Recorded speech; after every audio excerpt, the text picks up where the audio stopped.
Este es uno de los proyectos que llevamos a cabo en la Fundación CREST. Trata sobre el valor de conservación y la vulnerabilidad de las especies de anfibios que hemos encontrado a lo largo de un gradiente altitudinal. ¿Y sobre qué es este proyecto? Sobre una montaña, no tan nevada como esta, un poquito más calurosa y con mucho más bosque, sobre el valor de conservación de esta montaña, sobre la vulnerabilidad al cambio climático de lo que hemos encontrado en esta montaña y, por supuesto, sobre ranas. ¿Por qué estudiamos gradientes altitudinales? Bueno, primero porque sabemos muy poco acerca de cómo las especies responden a los cambios en altitud. La altitud cambia la humedad, cambia la temperatura y cambia otros muchos factores del ambiente. Y por tanto las especies responden de maneras diferentes a ella.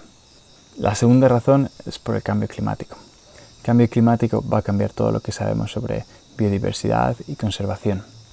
Las especies animales y vegetales se esperan que vayan a ascender en altitud con el calentamiento global. Pero todavía no sabemos mucho sobre a qué ritmo o cuáles o si lo van a hacer de verdad. Y la tercera razón es porque un gradiente altitudinal funciona como un laboratorio natural. Es un espacio en el que podemos probar acciones relativamente controladas para la ecología, cómo los organismos van a responder a cambios en el clima y en el ambiente. ¿Y por qué elegimos trabajar con anfibios? Los anfibios reúnen una serie de características que los hacen muy sensibles a cualquier cambio en el hábitat. Tienen una pequeña capacidad de dispersión, poca movilidad y un rango ecológico muy reducido. Habitan en lugares con unas características ecológicas muy concretas, con lo que cualquier cambio en ellas hace que desaparezcan o reduzcan en su abundancia. Es un grupo que además está muy amenazado. El 30% de las especies se encuentran amenazadas de extinción, muchas de ellas por pérdida de hábitat y por enfermedades, pero el cambio climático va a jugar un rol esencial en la supervivencia de este grupo. Y por ello funcionan un poco como canarios en la mina. Van a ser uno de los primeros grupos que van a reaccionar ante el cambio climático y por ello entender cómo van a responder es esencial para poder prever cómo mitigar los efectos del cambio climático. Nuestro área de estudio se encuentra en la Reserva de la Biosfera del Manu, que es el lugar del mundo con mayor diversidad de anfibios. Encontramos hábitats desde las zonas altas de los Andes hasta las selvas bajas.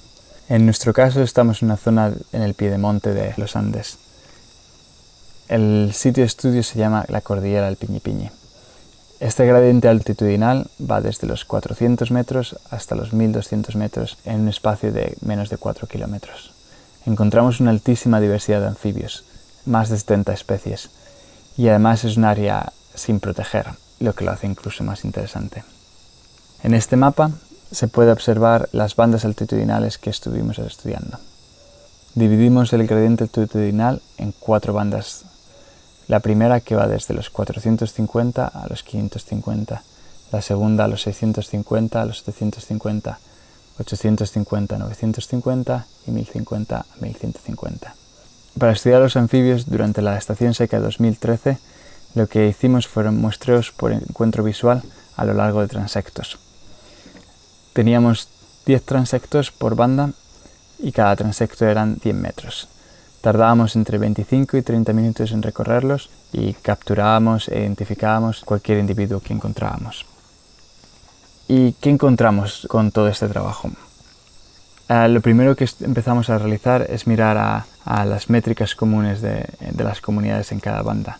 Riqueza, abundancia, diversidad.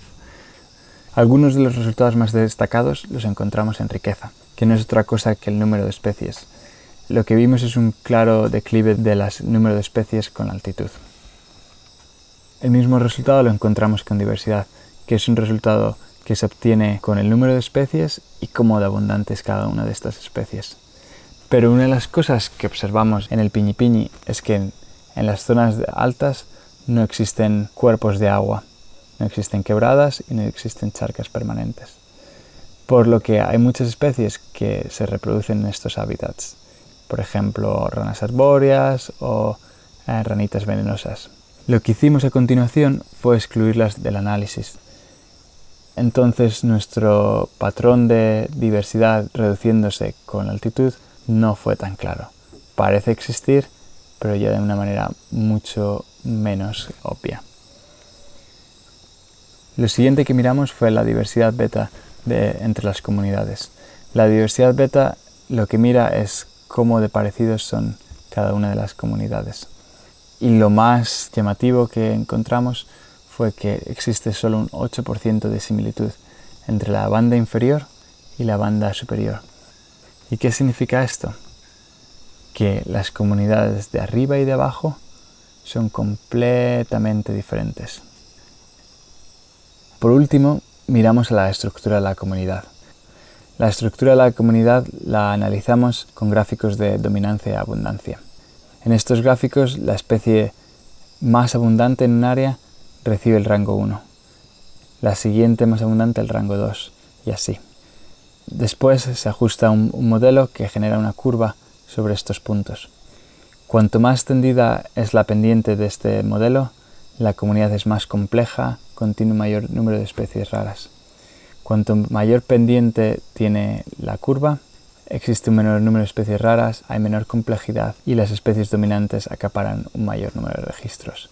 Por ejemplo, en la comunidad superior, más del 90% de los registros eran de 2 únicas especies. Después de mirar a cómo la comunidad estaba estructurada y cuáles eran sus patrones, intentamos entender a través de ello cuál era su vulnerabilidad al cambio climático.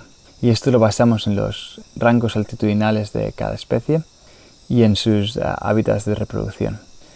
En este punto dividimos las especies en las que se reproducen en cuerpos de agua, quebradas y charcas, y las que se reproducen en otros hábitats. De esta manera descubrimos barreras a los movimientos altitudinales.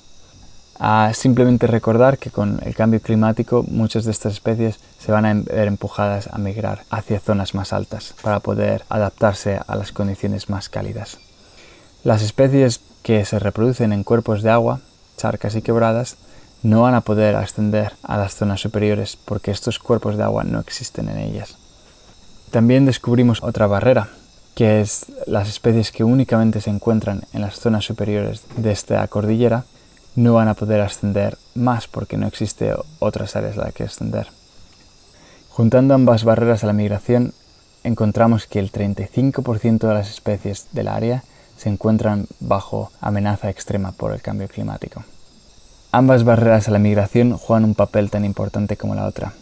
Este resultado subraya que las especies que van a estar más amenazadas por el cambio climático van a ser las que no se pueden desplazar pendiente arriba porque no existe un lugar donde hacerlo, y las especies de selva baja que se reproducen en cuerpos de agua, porque por lo general existe una reducción de estos cuerpos de agua en zonas más altas y porque además estas especies tienen límites fisiológicos más bajos, aumentos de temperatura, con lo que un incremento pequeño las forzará a ascender en la pendiente. Los cuerpos de agua por lo general tienden a reducirse con la pendiente, con lo que sus hábitats reproductivos se reducirán grandemente. Esto puede implicar la desaparición local de estas especies o al menos una reducción drástica en sus abundancias. Durante nuestro estudio encontramos que esta cordillera tiene un valor impresionante para la conservación. Existe un altísimo número de especies en esta cordillera y encontramos incluso especies potencialmente nuevas para la ciencia, como las especies que podéis ver en las fotos, que son una nobleya y una pristimantis. Con los resultados obtenidos, la principal recomendación que tenemos para la conservación, para el manejo de especies y para la mitigación de los efectos del cambio climático es que si se quiere maximizar la conservación de la biodiversidad, necesitamos proteger gradientes enteros. De esta manera permitiremos que los anfibios puedan migrar de manera adecuada. Muchas gracias a todos los que han ayudado en este trabajo, especialmente a la Fundación CRES.